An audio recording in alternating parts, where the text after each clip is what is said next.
नुसरत आपा, नुसरत आपा, ए नुसरत आपा। ए असलम, सारी तमीज तहजीब घर भूल कर आया है क्या? ना दुआ ना सलाम। सासू में तेरी बहन की। तो आपके शाहिद ने जो हरकत की उसके बाद भी आप क्या करने गई? और ना कभी जाएगी। तू कर क्या रहा है यहाँ? आपा को घर ले जाने आया हूँ। कोशिश करके तो देख।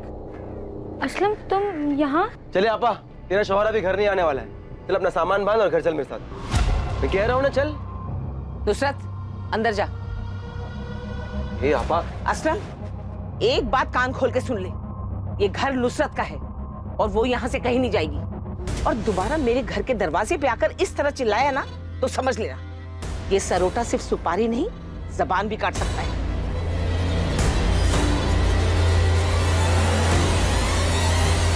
जंगल का एक भी कोना छूटा नहीं चाहिए। अंदर तक छान मारो। शायद अगर मर चुका है तो उसकी लाश यहीं कहीं जंगल में होनी चाहिए। मुझे रावत फैमिली कुछ ठीक नहीं लगती। अदिति के गायब होने के कुछ दिन बाद जब हमें अदिति और शाहिद के बारे में पता चला तो इन लोगों ने केस क्लोज करने के लिए बोल दिया। इनफैक्ट इस बात का जिक्र भी नहीं किया कि अदिति और शाहिद शादी करने के बाद उनके घर आए और अब जब अदिति की डेड बॉडी मिली है तब इन लोगों ने बताया कि वो दोनों घर आए थे। मतलब आपको लग रहा है कि? हाँ, शक है। उस दिन शायद मामला हद से ज्यादा बिगड़ गया हो, कहा सुनी भी हुई हो।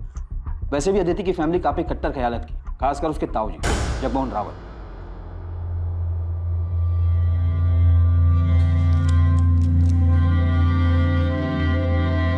मैं जरा बाहर से होके आता, कुछ काम है। तुम सुभाष को देखते रहे, अब भी दिल पर बोझ लेकर बैठे। लेकिन इसमें उनकी क्या गलती थी? वो खुद को क्यों दोष दे रहे? ज्योति, रिश्ते का गला घोटना इतना आसान नहीं है, फिर चाहे तुम्हारे पीठ में कोई चुराई क्यों ना घोंपते। सर, माथुर सर ने शाहिद के रायबरेली वाले घर का एड्रेस भेजा है। उदित, तुम तुरंत रायबरेली के लिए निकलो। और अगर ये सारा काम शाहिद का क्या कराया है और वो रायबरेली में कहीं छुपा हुआ है तो पहले से ही चौकन्ना होगा। और अगर उसे तनिक भी भनक लग गई तुम्हारे रायबरेली जाने के बारे में तो वहां से निकल सकता है और हम ये चांस बिल्कुल नहीं ले सकते। सो बी केयरफुल। मैं लोकल पुलिस से बात करता हूं।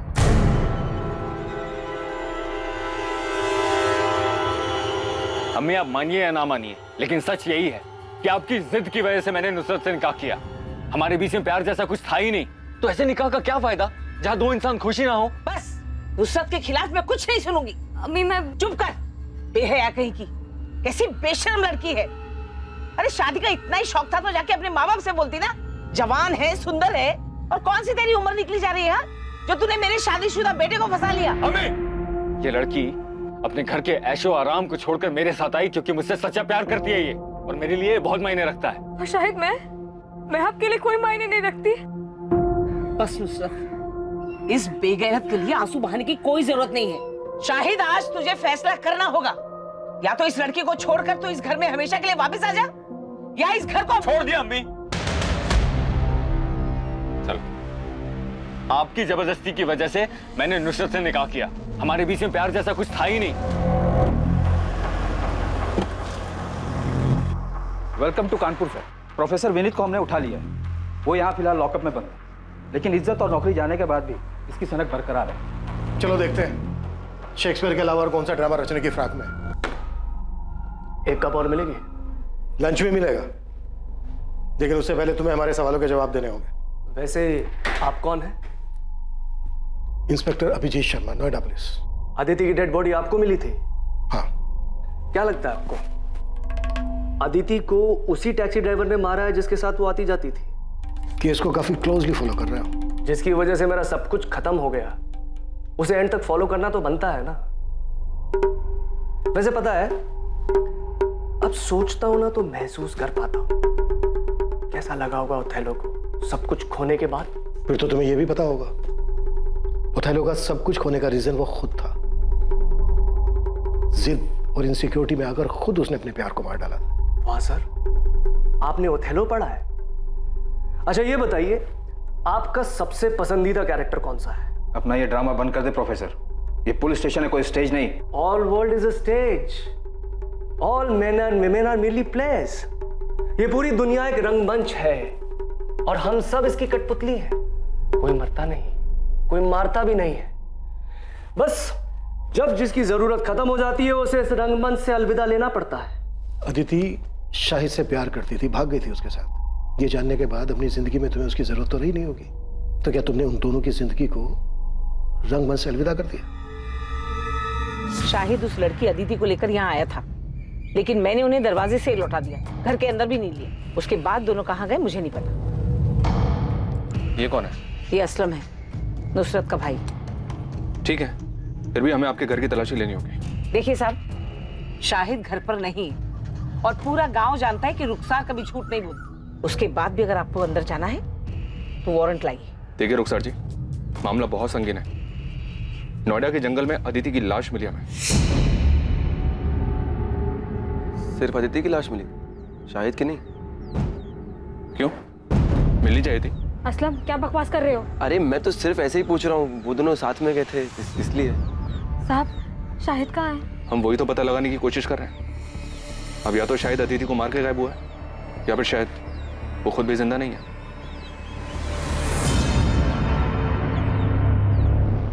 अदिति की शादी की बात सुनकर धमकी दी थी तुमने उसे कि वो सिर्फ तुम्हारी है, लेकिन फिर जब तुम्हें पता चला कि अदिति पहले से ही एक मामूली से टैक्सी ड्राइवर शाहिद से शादी कर चुकी है, तो बहुत गुस्सा आया होगा तुम्हें, बहुत चोट पहुंची होगी, क्योंकि एक मामूली सा टैक्सी ड्राइवर तुम्हारी जगह जो ले चुका था।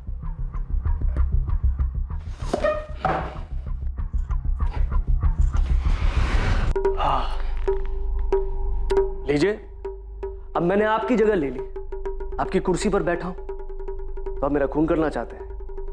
नहीं ना, क्योंकि आप जानते हैं कि मेरे यहां बैठने से आपकी वैल्यू और आपकी पोजीशन में कोई फर्क ही नहीं पड़ता। ठीक उसी तरह, चाहे मुझे अच्छा लगा या नहीं लगा, सच यही था कि अदिति उस टैक्सी ड्राइवर से प्यार करती थी। मेरे जोर जबरदस्ती करने के बाद भी उसके मन में उस टैक्सी ड्राइवर के लिए जो प्यार था, उसमें कोई फर्क ही नहीं पड़ता।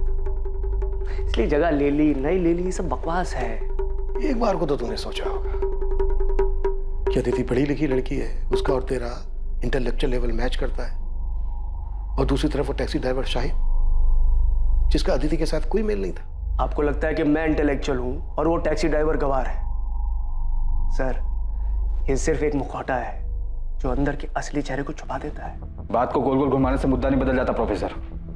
जो बात है सच सच बता दे, वरना इसी लॉकअप के अंदर एक एक करके तेरे चेहरे से सारे मुखौटे उतार देंगे हम। मुखौटा पहले उनका उतारिए जो खानदानी और इज्जतदार होने का दावा करते हैं, और फिर उसी शान की आड़ में अपनों की ही बलि चढ़ा देते हैं। अदिति का मर्डर उसकी फैमिली का हाथ है? नहीं, मैंने ऐसा तो नहीं कहा, लेकिन लगता है आपके मन में उनके लिए शक है, तभी सबसे पहले उनका ख्याल आया। वैसे आपको उस टैक्सी ड्राइवर की फैमिली पर भी शक होगा। जरा सोचिए ना सर, अगर मोहब्बत की दुश्मनी फैमिलीज ना होती तो ये दुख भरी प्रेम कहानियां अमर कैसे हो पाती?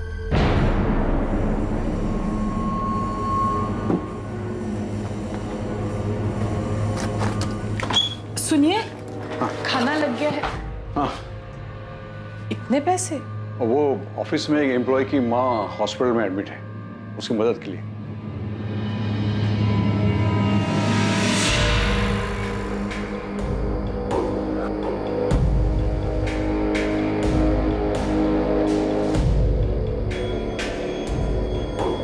नुसरत, भूल जा उसे। ये मान ले कि मेरा बेटा कभी तेरे लायक था ही नहीं।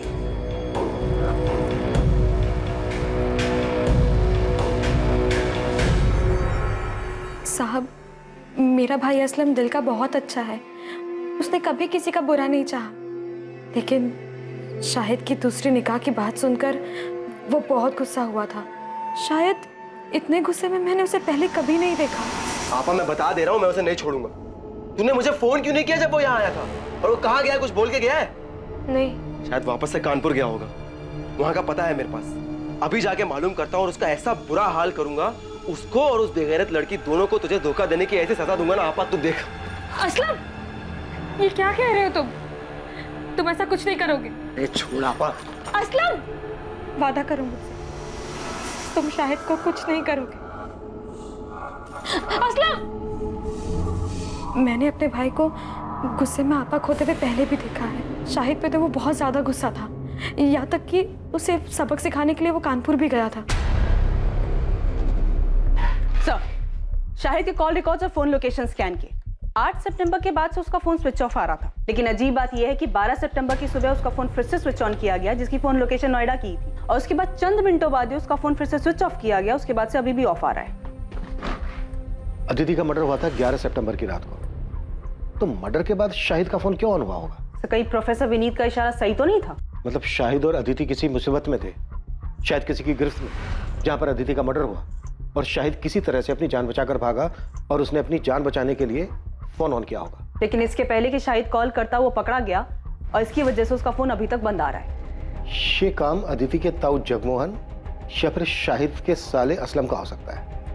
एक बात समझ में नहीं आ रही है, अदिति और शाहिद कहीं भी जा सकते थे, लेकिन ये नोएडा ही क्यों है? क्या नोएडा में इनका कोई है? सर अदिति का तो पॉसिबल नहीं है, पर शायद शाहिद का कोई दोस्त या रिश्तेदार यहाँ नोएडा में रहता हो जिसकी मदद से वो दोनों यहाँ पे आए। शाहिद के कॉल रिकॉर्ड्स एक बार फिर से स्कैन करो, देखो फोन बंद होने से पहले उसने नोएडा के किसी नंबर पर बात की थी क्या? शाहिद का फोन ऑफ होने से पहले उसकी उस पूरे हफ्ते सिर्फ 5 नंबर पे बात हुई है, इन 5 नंबर पर। शायद इनमें से कोई नोएडा में रहता हो। अच्छा, शाहिद की लास्ट बात 443790 पर हुई है। मैंने इस नंबर के कॉल रिकॉर्ड्स मंगवाए हैं। इस नंबर पर डायरेक्ट बात करो, शायद इसको पता हो कि शाहिद और अदिति के साथ क्या हुआ। हेलो, आप कौन? मैं असिस्टेंट सब इंस्पेक्टर सुधा अवस्थी बोल रही हूँ।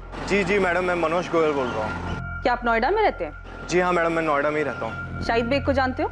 जी हाँ मैडम, मैं जानता हूँ शाहिद बेग। शाहिद बेग गायब है।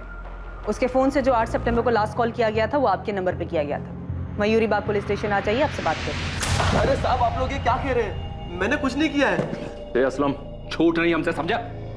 हमें पता है कि तुझे अपने जीजा पर बहुत गुस्सा था और तू अपने जीजा को और उसकी दूसरी पत्नी अदिति को सबक सिखाना चाहता था, और तुम दोनों के पीछे कानपुर भी गया था। हाँ साहब, मैं कानपुर गया था क्योंकि उस कमीने ने मेरी आपा को धोखा दिया था, लेकिन साहब जब मैं उसके घर पहुंचा तो वहां ताला लगा हुआ था। साहब मुझे वहां कोई नहीं मिला तो मैं रायबरेली वापस लौट आया। और साहब अगर मुझे वो शाहिद मिल भी जाता तो मैं उसे 2 हाथ मारकर छोड़ देता, उसकी जान थोड़ी ना लेता।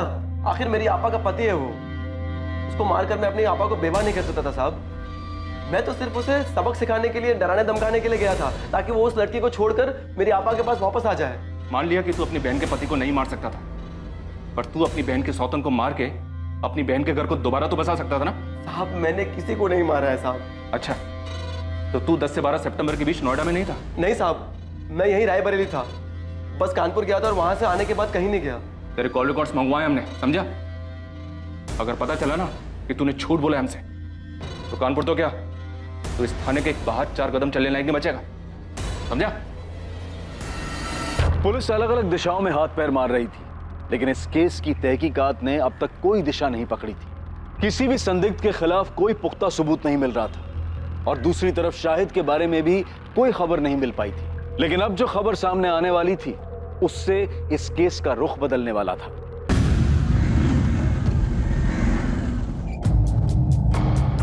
सर मैं भी रायबरेली से ही हूँ, नोएडा में पिछले 8 सालों से रह रहा हूँ। शाहिद मेरे बचपन का दोस्त है। क्या तुम ये भी जानते हो कि शाहिद एक लड़की के साथ भाग कर यहाँ नोएडा आया था? जी सर, जानता था, और ये भी जानता हूँ कि उस लड़की का नाम अदिति है।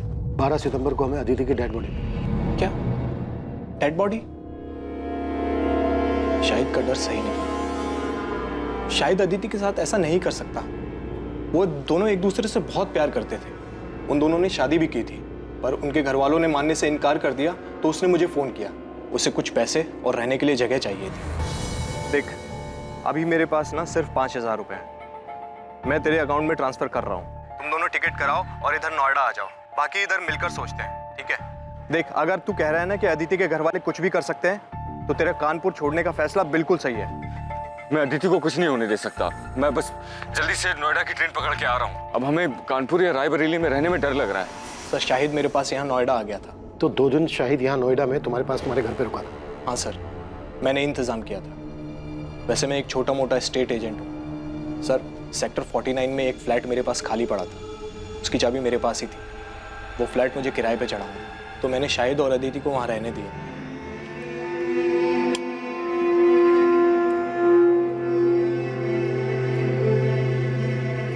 भाई घर ज़्यादा बड़ा तो नहीं है, लेकिन तुम लोग अपनी गृहस्थी बसा सकते।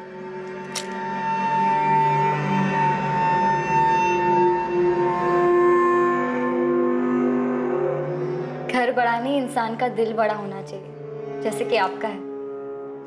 Thank you so much Manoj भैया।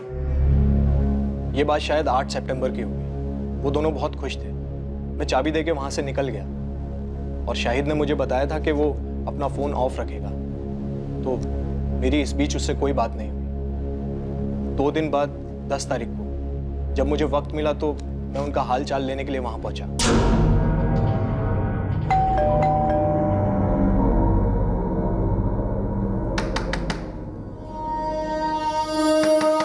जब काफी देर तक दरवाजा पीटने के बाद भी उन्होंने कोई जवाब नहीं दिया तो मुझे थोड़ा अजीब लगा। मेरे पास फ्लैट की डुप्लीकेट चाबी थी जिससे मैंने फाइनली दरवाजा खोला।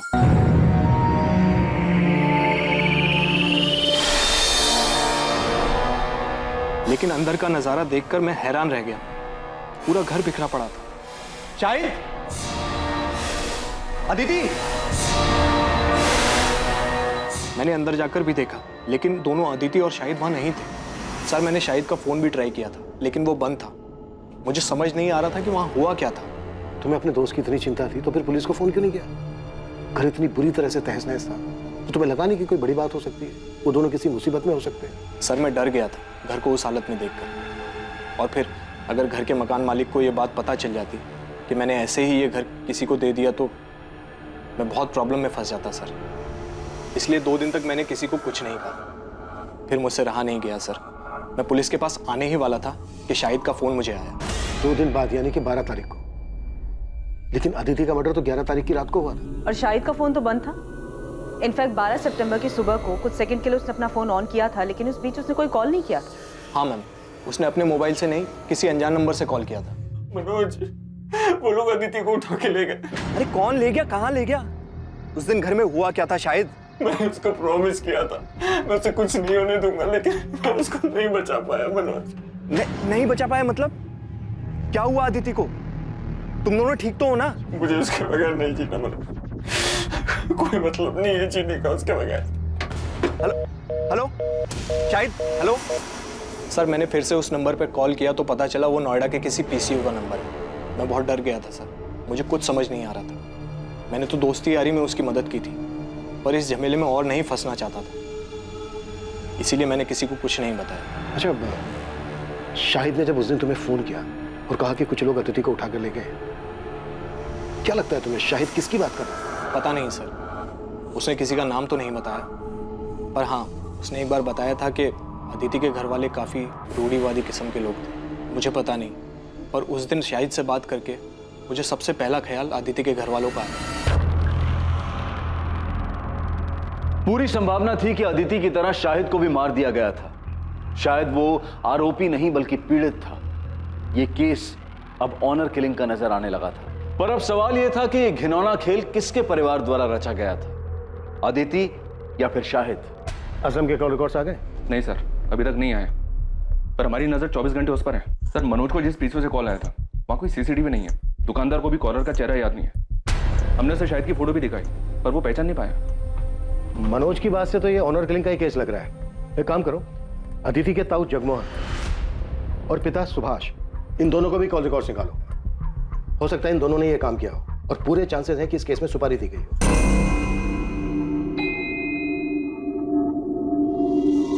कहीं जा रही हो? हाँ, वो थोड़ा बाजार जा रही थी, सामान लाना था। अरे तो ड्राइवर को बोल देती, वो लेके आता। अरे नहीं, यही पास के बाजार ही जा रही हूँ, पैदल चली जाऊंगी, इसी बहाने थोड़ा चलना हो जाएगा। चलती हूँ।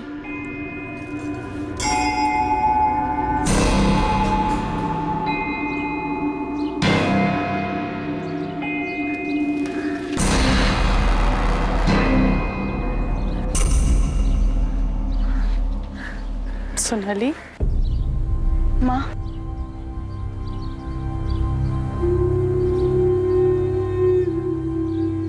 सोनाली, तुझे ये जगह याद है?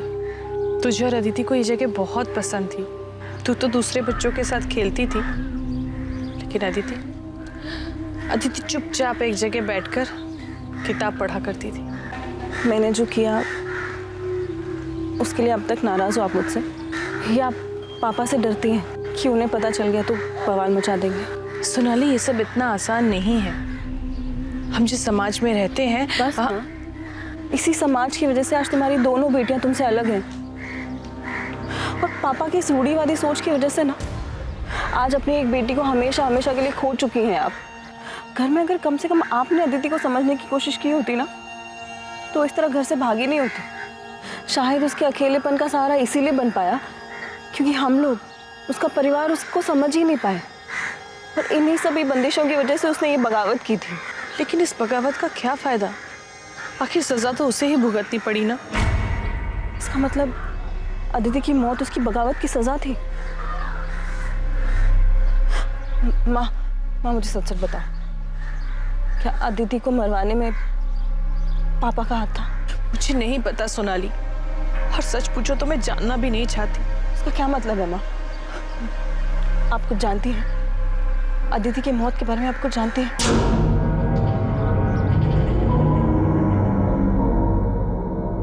सुभाष, संभालो अपने आप को। अरे जिसने एक पल में बिना सोचे हम सबको पराया बना दिया, अपने नाम और परिवार की इज्जत के बारे में तक नहीं सोचा, उसके बारे में भूल जाना ही अच्छा है। भैया आप जिसकी बात कर रहे हो वो मेरी बेटी है।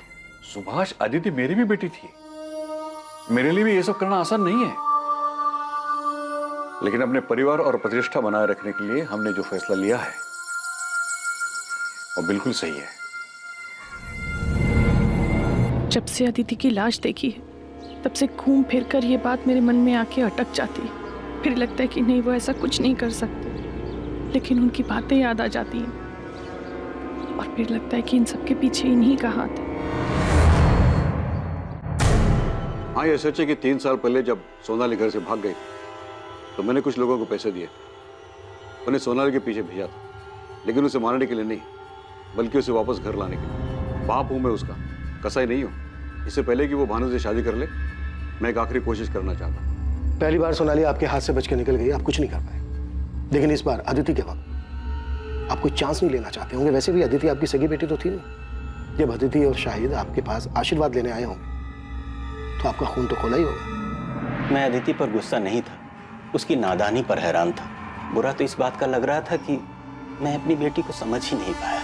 शायद इसीलिए उसने मुझसे बिना पूछे इतना बड़ा कदम उठाया, इतनी बड़ी गलती कर दी। तो मतलब आप ये मानते हैं कि अदिति ने जो किया वो गलत था? हाँ, बिल्कुल गलत था, और आज जो उसकी हालत हुई है वो उसी गलती का नतीजा है। तो आप ये मानते हैं जगमोहन जी कि अदिति की मौत उसकी गलती की वजह से हुई? तो जाहिर सी बात है इस बात पर आपको खुशी हुई होगी। ये कैसा बेहुदा सवाल है इंस्पेक्टर?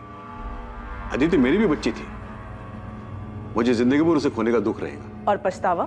हाँ, वो भी है कि मैं अपनी बेटी को समझ नहीं पाया। बाप होने के बावजूद अपनी बेटी को बचा नहीं सका। भैया का तो नहीं जानता, पर मैं अपनी बेटी को कभी कोई नुकसान नहीं पहुंचाऊंगा। हर मुजरिम शुरुआत में अक्सर यही राग अलापता है जगमोहन जी। ठीक है, इसके आगे मैं कुछ नहीं बोलूंगा। आप जो सोच रहे हैं उसे साबित करके देखिए।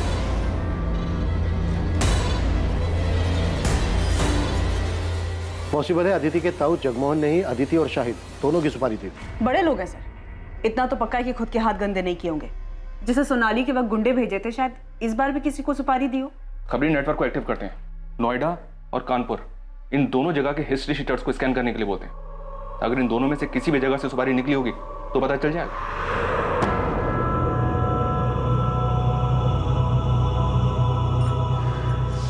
नुसरत बेटा, मैं समझती हूँ जो कुछ भी हुआ उसके बावजूद शाहिद तुम्हारा शौहर है, तुम्हें उसकी याद तो आती होगी, लेकिन जो गलती शाहिद ने की ना वो माफी के लायक नहीं थी। मैंने वही किया जो मुझे सही लगा।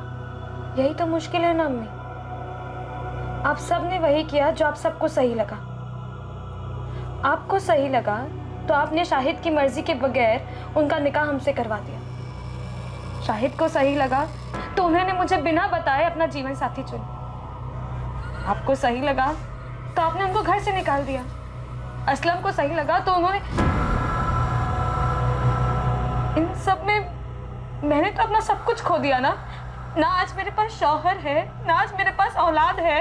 अरे मुझे तो ये तक भी नहीं पता कि शायद जिंदा है या नहीं। अम्मी, अगर आज तक आप सब कुछ सही करती आई तो मेरे साथ गलत कैसे हो गया? कुछ समझ में नहीं आ रहा है। इतने सारे सस्पेक्ट्स हैं पर किसी के खिलाफ भी कोई पुख्ता सबूत नहीं मिल रहा है। सर, अदिति के ताऊ जगमोहन रावत, पिता सुभाष रावत और प्रोफेसर विनीत अग्रवाल इन सबके कॉल रिकॉर्ड स्कैन किए, सब क्लियर है सर। पर ये असलम के कॉल रिकॉर्ड में सर गड़बड़ दिखाई दे रहा है। 10 और 11 सितंबर को इसका फोन स्विच ऑफ था। उसे अदिति और शाहिद के नोएडा जाने के बारे में खबर मिल गई होगी। उसने इन दोनों का पीछा किया होगा और मौका देखते ही मर्डर कर दिया होगा, और इस दौरान जानबूझकर अपना मोबाइल फोन बंद रखा होगा ताकि उसकी लोकेशन किसी को पता ना चल पाए। तो शाहिद का दोस्त मनोज गोयल, जिसने शाहिद और अदिति को लास्ट टाइम देखा था, वो भी रायबरेली से है। सर शायद मनोज भी असलम को जानता हो, उसे आइडिया हो कि असलम नोएडा आया था या नहीं। बात करो मनोज। और मैं असलम को उठाता हूँ सर। पता नहीं क्यों मुझे ऐसा लग रहा है कि हम कोई लिंक मिस कर रहे हैं। कुछ तो है जो सही नहीं बैठ रहा है कि अदिति का कातिल खेल खेल रहा है हमारे साथ। है हिम्मत मुझ में पर उम्मीद थोड़ी कम, कर दे दो तुम साथ तो साथ उड़ जाएं हम। Very nice, it's actually very nice. एक काम करना, अपने इस असाइनमेंट का एंड तुम इसी पोएम से करना। इनफैक्ट तुम ये पोएम पूरी क्लास के सामने सुनाओगी। नहीं नहीं सर, अब आपके सामने बोल लिया पर सबके सामने नहीं बोल पाऊंगी। अरे क्या हुआ, जैसे मेरे सामने बोला वैसे सबके सामने बोलना। डोंट गेट स्कैर्ड, मैं हूं ना। आपकी बात अलग है सर, आप शायद ऐसे इकलौते इंसान हैं जिसके सामने मैं ऐसे पोएम सुना पाई, क्योंकि मैं आपके साथ बहुत कंफर्टेबल फील करती हूँ। झूठ झूठ बोला था तुमने। मैं इकलौता नहीं था, कोई और भी था।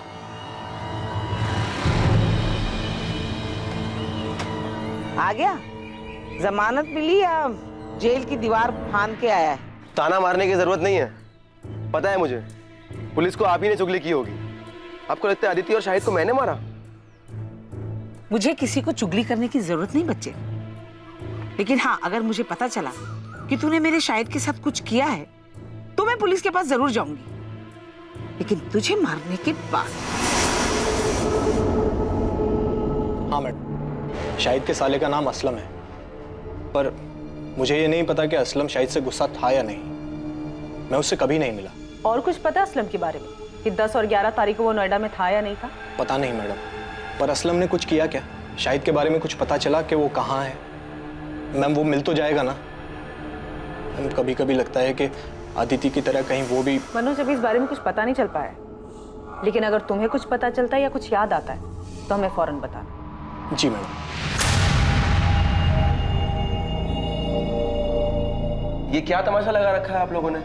जब देखो उठा ले आते हैं। सब समझता हूँ मैं, आप लोग को कोई मिल नहीं रहा है इसलिए बार बार मुझे बलि का बकरा बना रहे हैं। गरीब आदमी उसने मेरा फायदा देख असलम, ये नौटंकी ना नेताओं के लिए छोड़ते। इस बार पुलिस का डंडा चालू हुआ ना तो फिर रुकना मुश्किल है, सोच ले। कॉल रिकॉर्ड्स के हिसाब से 10 और 11 सितंबर को तेरा फोन बंद था। फोन क्यों बंद था तेरा? कहाँ था 2 दिन? यहाँ नोएडा शाहिद के पीछे आया था ना तू? नहीं सर, दोनों दिन मैं अपने घर पर ही था। मेरा फोन खराब हो गया था इसलिए बंद था, और मैं बीमार था इसलिए फोन ठीक करवाने बाहर नहीं जा पाया। इन 2 दिन में तेरे साथ था कोई जो तेरी इस बात को कंफर्म कर सके? ये इत्तेफाक नहीं हो सकता असलम कि जिस रात अदिति का मर्डर हुआ उस रात तेरा फोन भी खराब था। बल्कि सच ये है कि फोन तूने जानबूझ के बंद रखा था ताकि ये पता ना चल सके कि तू इधर नोएडा में था। बच गया तू असलम। बेहतर तेरे लिए यही है जो भी सच है वो गलत है, नहीं तो ऐसा बीमार करेंगे कि जिंदगी में कभी ठीक नहीं हो पाएगा, सोच ले। असलम को बुरी तरह से तोड़ा, लेकिन अभी वो वही रट लगाया हुआ है कि 10 और 11 सितंबर को रायबरेली में ही था। इस बात के कोई सबूत नहीं है और ना ही इसकी बहन को इसके बारे में कुछ पता है ठीक से। सर, अदिति के मर्डर में असलम के हाथ होने के पूरे चांसेस हैं, लेकिन असलम के खिलाफ अभी सारे सबूत सर्कमस्टेंशियल है। उसे बुक करने के लिए हमारे पास कुछ सॉलिड होना चाहिए। साहब, मैं देता हूँ ना सॉलिड खबर। कल शाम को मैं नोएडा हाईवे के ढाबे पे बैठा हुआ था। उस वक्त वो अपना हिस्ट्री सीटर है ना मोंटी, वो भी वहाँ पर आया हुआ था। अब क्या बताऊँ दोस्त, आजकल लोगों को जुर्म की कदर ही नहीं है। साला पूरे नोएडा में रेड गिर गया, इसलिए ना मैंने अब बाहर का काम उठाना शुरू कर दिया। अभी कानपुर का काम उठाया था। बड़ा काम था क्या मोंटी भाई? अबे जबरदस्त काम था, एकदम जासूस टाइप का। पेमेंट सुनेगा ना तो साला दब के ही मर जाएगा। एक हिंदू मुस्लिम जोड़े को ढूंढने का काम था, सालों ने भाग के शादी की थी। तो काम हो गया था? अबे मोंटी शैम्पू कोई काम ले और वो होना, ऐसा होएगा कभी? उठा लो मोंटी को। अब ये मोंटी बताएगा कि इसने कैसे किया और किसके कहने पर किया। चल बोल, वो हिंदू मुस्लिम जोड़ा कौन है और उनका पता लगाने के लिए तुझे किसने भेजा था? बोल। अबे बोल। बाल नहीं साहब, सब बाल छोड़ दो साहब, प्लीज बाल छोड़ दो। आजकल फैशन में है ना, बिना बाल वाले हीरो की फिल्में ज्यादा हिट हो रही है। चल बेटा, तुझे डायरेक्ट हीरो बनाते हैं। यादव, जरा कैंची तो लेकर। सब बाल नहीं साहब, सब बताता हूँ मैं, बताता हूँ। सब लड़की का नाम अदिति रावत और लड़के का नाम शाहिद बेग था।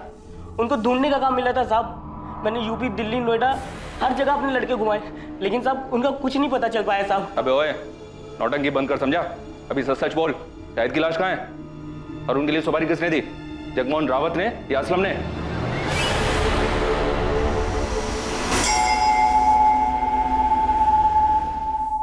एक ही बात को घुमाइए मत, सीधे सीधे बोलिए कि आपको लगता है मैंने अदिति को मारा है और आप मुझे गिरफ्तार करने आए। हम आपको नहीं, आपके भाई को गिरफ्तार करने आए।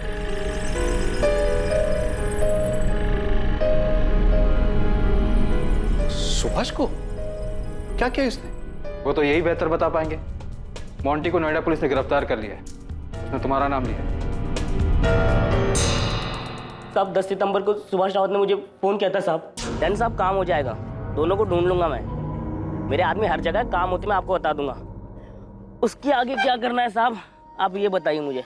उसके बाद क्या करना है मिलने के बाद बताऊंगा। उनके मिलते ही मुझे फोन करना, तुरंत। आपको देखकर ऐसा लगा नहीं कि आप इतने पहुंचे हुए निकलेंगे। एक हिस्ट्री शीटर से कांटेक्ट करके आपने उसे सुपारी भी दे दी। मैंने मोंटी को सुपारी अदिति को बचाने के लिए दी थी, उसे मारने के लिए नहीं। भैया बहुत गुस्से में थे और मुझे डर था कि कहीं वो उस गुस्से में अदिति को कोई नुकसान न पहुंचा दे। बेवकूफ समझ रहे हैं आप। देखिए, जो अभी सच है बता दीजिए। सच उगलवाने के लिए हमें हमारे तरीके आजमाने पर मजबूर मत कीजिए। मैं सच बोल रहा हूं सर, आप मोंटी से पूछ लीजिए। क्या मैंने एक बार भी उसे अदिति या शाहिद को मारने के लिए कहा था? नहीं, मैंने उसे उन दोनों को ढूंढने के लिए कहा था। इसके बाद की प्लानिंग मैं पहले ही कर चुका था। मैं उन्हें सबसे छुपाकर चेन्नई भेजने वाला था, अपने दोस्त वेंकटेश मूर्ति के पास। वो मेरा कॉलेज का फ्रेंड है और मैं उसे अच्छी तरह से जानता हूं, मुझे उस पर भरोसा था, इसलिए मैंने सारी बातें उसे पहले ही बता दी थी। लेकिन इससे पहले कि मोंटी अदिति का पता लगा पाता, हमें अदिति की लाश मिलने के बारे में पता चला। अगर आपको फिर भी यकीन नहीं है तो आप वेंकटेश से पूछ लीजिए, उसका नंबर है मेरे पास। अदिति का मर्डर 11 तारीख को और 12 तारीख को शाहिद ने अपने दोस्त को फोन किया था कि कुछ लोग अदिति को उठाकर ले गए। मनोज, वो लोग अदिति को उठा के ले गए। आपको क्या लगता है शाहिद का दोस्त आपके भाई जगमोहन की बात कर रहा था? मुझे अंदाजा ही नहीं था कि मेरा अपना भाई मेरे बारे में इतनी घटिया सोच रखता है। ज्योति, तुम्हें भी ऐसा ही लगता है? ओह, तो आज मेरे समझ में आया कि मेरा परिवार मेरे बारे में क्या जानता है, क्या समझता है। क्योंकि आपने कभी किसी को समझने का मौका ही नहीं दिया ना। सुभाष, मैंने हर फैसले में तू मेरे साथ खड़ा था। मैंने कभी कोई फैसला अकेले में नहीं लिया है। हम लोग भाई है सुभाष, हमारी परवरिश, हमारी सोच एक सी है। अदिति के देर से घर आने से लेकर उसके जीन्स पहनने, लड़कों के साथ बात करने, पढ़ाई के लिए बाहर जाने तक तुझे भी हर बात खटेती थी जितनी कि मुझे। और अगर ऐसा नहीं था तो तूने मुझे टोका क्यों नहीं? क्योंकि तू भी वही चाहता था। फर्क सिर्फ इतना है कि तूने हर बार बंदूक मेरे कंधे पर रखकर चलाई। अदिति और शाहिद की शादी से तुझे भी उतना ही बुरा लगा था जितना कि मुझे। क्या पता तूने मोंटी को उन्हें बचाने के लिए भेजा था या मारने के लिए। आप कह रहे हो कि मैं खुद अपनी बेटी को मरवाऊंगा? अच्छा, अपनी बेटी? आज जब तेरी अपनी बेटी की बात आई तो तूने बिना सोचे समझे मुझ पर उंगली उठा दी। सुभाष, एक ही सिक्के के दो पहलू है हम। फर्क सिर्फ इतना है कि हमारे चेहरे अलग अलग हैं।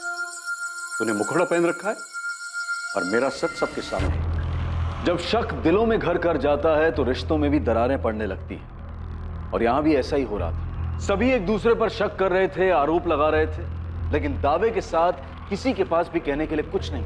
आखिरकार पुलिस को एक ठोस सुराग मिलने वाला था। कातिल के चेहरे पर से मुखौटा उतरने वाला था।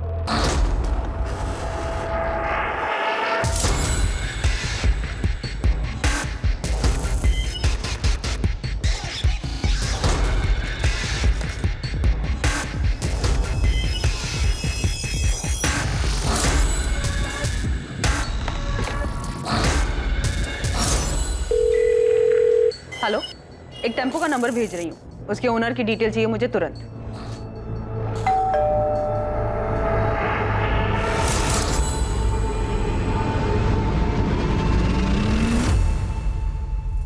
मैं जानता हूं तुम्हारी मां तुमसे छुप कर मिलती है।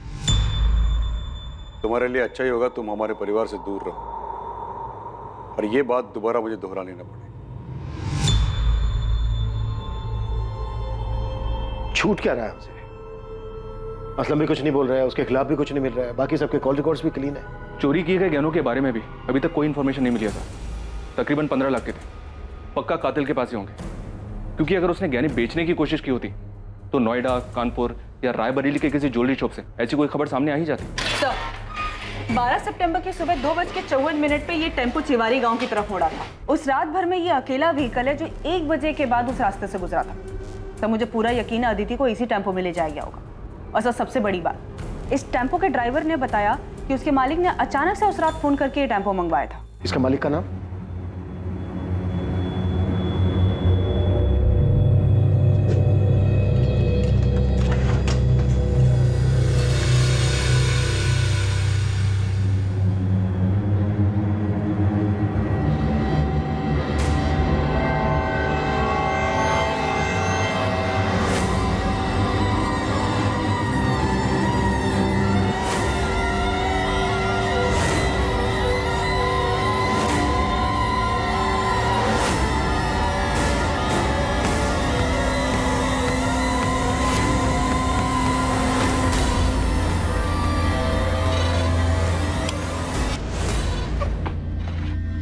अरे अरे अरे अरे, दुल्हन क्यों बन रहा है? एक बार तेरी शक्ल तो देखने दे ठीक से। अड़ा तो तू है, ससुराल से बुलावा है तेरी, वहां चलकर चाहे जितनी मर्जी शर्मा लेना। चलो सर, ये अदिति की ज्वेलरी लग रही है। साहब, मैंने कुछ नहीं किया साहब। अबे चुप! वो टेम्पो मिल गया हमें जिसमें तू अदिति की लाश को लेकर गया था जंगल में। अभी सीधी तरह से ये बोल, शाहिद की लाश को कहां ठिकाने लगाया तूने? ए रुक! कौन है तू? रुक इधर! पकड़ो इसे। ए!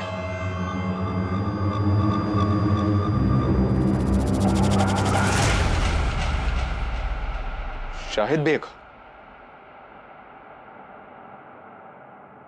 ये जब से आया तब से इसने मुझे एक बार भी गहने छूने तक नहीं दिए। आज जब ये खाना लेने बाहर गया, मैंने सोचा 2-4 गहने निकाल लेता। मेरे साथ गद्दारी कर रहा था। इतना गिरा हुआ इंसान है। बंद करिए नौटंकी।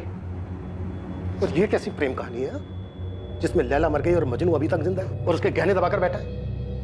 ऐसा मत कहिए सर, सच्चा प्यार कर देते हम दोनों, निकाह भी किया था हमने, सबकी सहमति से नया घर बसाना चाहते थे, लेकिन ऐसा हुआ नहीं तो तुम अदिति को लेकर यहाँ नोएडा मनोज के घर ले आए। और सर, हम इसके दिए हुए घर में खुश थे।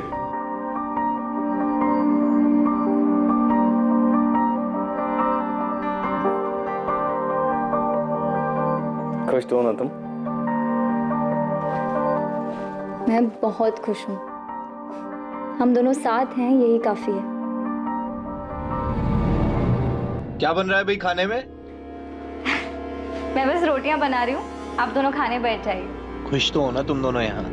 हाँ यार, तेरी वजह से कम हम दोनों के सर के ऊपर छत तो है, वरना पता नहीं हम दोनों कहाँ कहाँ भटकते रहते।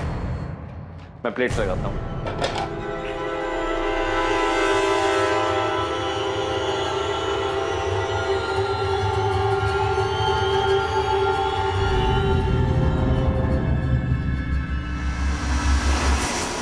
शाहिद ने मुझे कई महीने पहले अदिति की फोटो भेजी थी। मुझे वो तभी से अच्छी लगने लगी थी, और जब मैंने अदिति को सामने से देखा तो मेरा दिमाग घूम गया। मुझे हर जगह हर वक्त वही दिखाई देती थी। बस एक बार उसे पूरी तरह से पाना चाहता था। उसे सामने से देखकर बहुत बेचैन हो गया था मैं।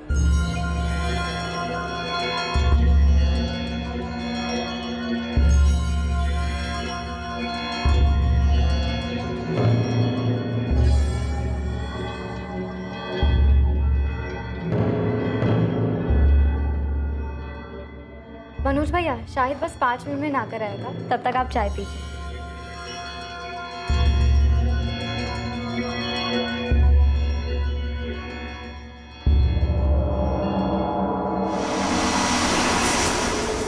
अब इस कमीने के मन में क्या चल रहा था मुझे जरा भी अंदाजा नहीं था। फिर आगे?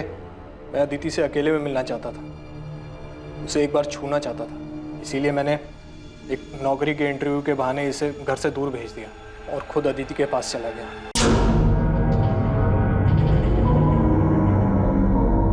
हो गया अदिति? हाँ, बस 2 मिनट।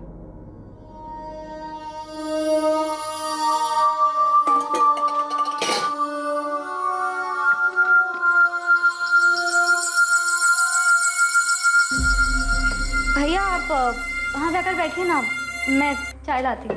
भैया क्यों बोल रही हो यार? नहीं मैं तुम्हारा भैया हूँ ना तुम मेरी भाभी। रात तो शाहिद भी नहीं है। ये क्या कर रहे हैं आप? वही जो शाहिद करता है।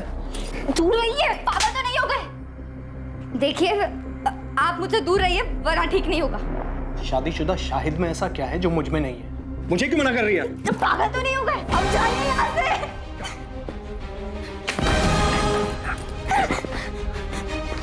मैं मार दूंगी, अब जाइए यहाँ से।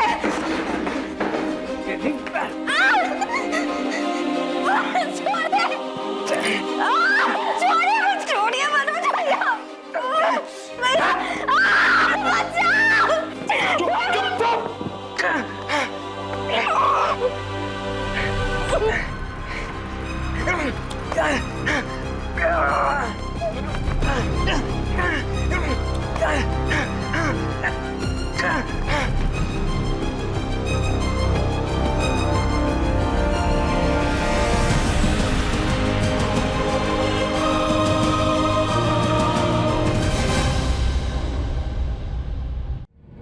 साहब तब तक भी मुझे नहीं मालूम था कि इसके दिमाग में क्या चल रहा है, लेकिन उस दिन जब मैं घर वापस आया तब मुझे पता चला कि कितना बड़ा कमीना है ये।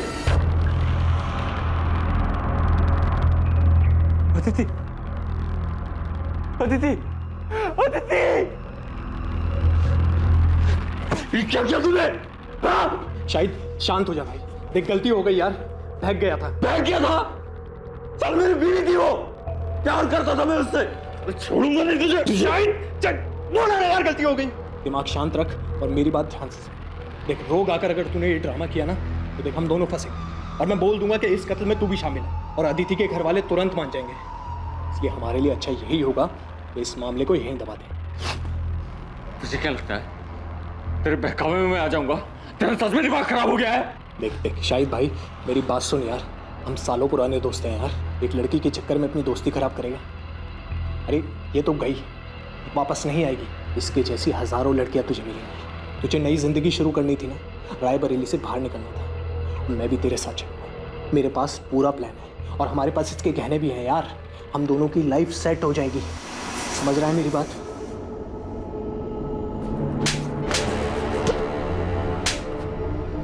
जिस लड़की ने तेरे लिए अपना घर छोड़ा, परिवार छोड़ा, ऐशो आराम छोड़ा, कुछ नहीं देखा तेरे सामने, उस लड़की की मौत से तू 5 मिनट में उड़ गया।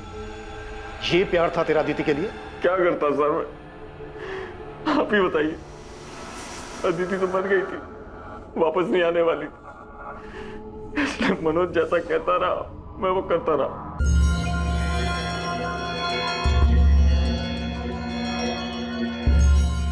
शायद देख, इस काम को हमें बहुत संभाल कर और आराम से करना होगा, समझा?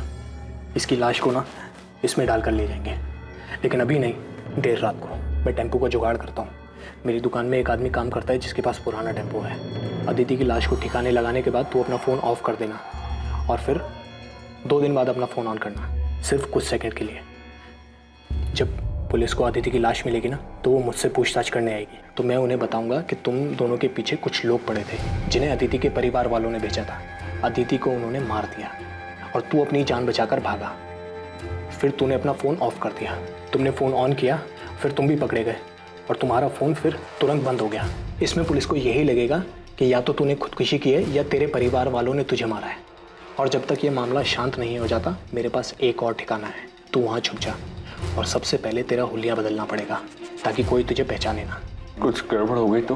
मुझ पे भरोसा रख, ये मामला शांत हो जाने के बाद तेरे पास जो अदिति के गहने हैं ना, हम उसे बेच देंगे, बहुत पैसे मिलेंगे यार, अपनी लाइफ सेट हो जाएगी। चल लाश को बोरी में डालते हैं और रात को 1 बजे निकलेंगे, समझा?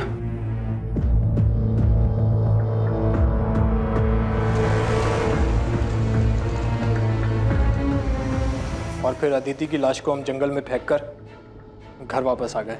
साले तू अदिति से प्यार करता था, 5 मिनट में उसके कातिल के प्लान में शामिल हो गया ताकि तू अदिति के पैसों से एक सुकून भरी जिंदगी शुरू कर सके। मैं इसके बहकावे में आ गया था, मैं सच कह रहा हूँ, उसकी मौत का मुझे अभी भी बहुत अफसोस है। मैंने अपनी पूरी जिंदगी में तेरे जैसा स्वार्थी आदमी नहीं देखा। क्या नहीं था तेरे पास? हाँ, क्या नहीं था तेरे पास? एक समझदार बीवी थी, बेहद प्यार करने वाली अदिति थी, लेकिन सच ये है कि तू इनमें से किसी के लायक नहीं था।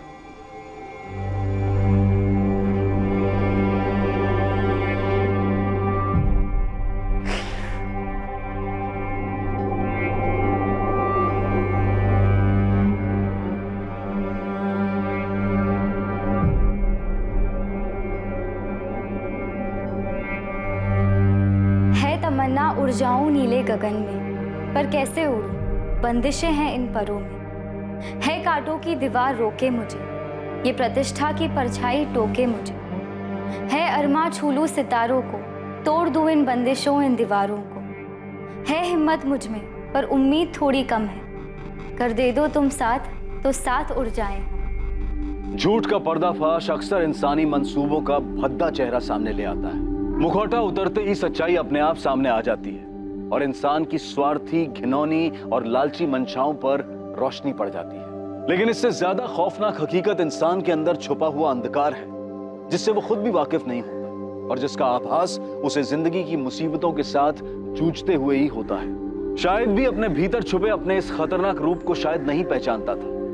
उसने स्वार्थी होकर सिर्फ अपने बारे में सोचा, लेकिन मुसीबत के वक्त उसकी स्वार्थी फितरत की वजह से उसका मुखौटा उतर गया और उसके पीछे छुपा असल, घिनौना और भयानक चेहरा सामने आ गया। अब मैं अनूप सोनी आपसे विदा लेता हूं, फिर मुलाकात होगी एक और नए केस के साथ। देखते रहें क्राइम पेट्रोल सतर्क, सोमवार से शुक्रवार रात 10:30 बजे। और याद रखें, क्राइम और आपके बीच में सिर्फ इतना फर्क है कि आप कितने सतर्क हैं। सतर्क रहें, सुरक्षित रहें। जय हिंद।